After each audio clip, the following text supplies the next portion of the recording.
2 decades after apartheid, South Africa is growing slower than almost all other African economies. In the past, cheap labour and minerals fueled rapid growth. But according to the United Nations Economic Commission for Africa, South Africa was one of the 5 worst performing African economies in the last 5 years. Today, South Africa is one of the most unequal countries in the world, comparable to Honduras, Colombia and Bolivia. We're only slightly better off than Zimbabwe. The National Planning Commission believes that the National Development Plan 2030 could set South Africa on a new path. Once implemented, the NDP could raise employment through faster economic growth, improve the quality of education by fixing our education system, build the capability of state to play a developmental transformative role. The African Futures Project used the International Futures Forecasting System, IFS, to help understand South Africa's current growth path and the feasibility of the NDP 2030 vision. IFS is an integrated assessment model for 183 countries in the world. It connects economic, demographic and other world systems in order to create dynamic, interactive forecasts.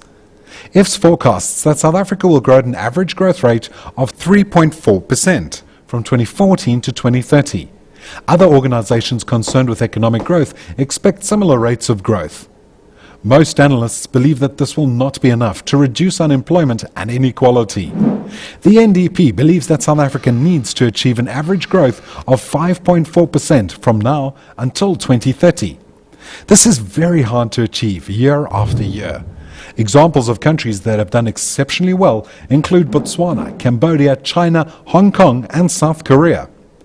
For South Africa to grow that quickly will require changes to the structure of the South African economy, improvements in its human development, teamwork and committed leadership. Using IFS, we constructed a scenario to achieve the NDP average growth target. We increased foreign direct investment, curbed HIV transmissions and AIDS mortality, reduced corruption, improved education. We also boosted exports and improved information and communications technology. These changes are a part of the NDP and all possible, but difficult. Taken together, these interventions can boost South Africa's average growth rate by about 2% per year to roughly 5.4% on average. Per capita income would increase to $15,380 by 2030, which is comparable to what Argentina and Botswana enjoy today. These higher incomes would in turn drive further improvements in education, ICT and more, creating a virtuous cycle of development. Using IFS, we then explored some of the targets set in the NDP for different sectors. They include 90% population access to grid electricity and 100% access to safe water by 2030. We found that these targets are achievable even in the base case of 3.4% average growth.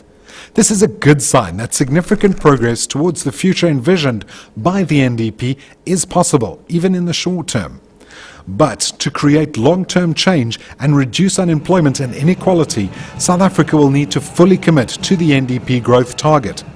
Greater investments in the well-being of our people and the structures that sustain them are foundational to the economic growth we need. If we can meet this challenge, it will be an important step toward a positive future for the Rainbow Nation.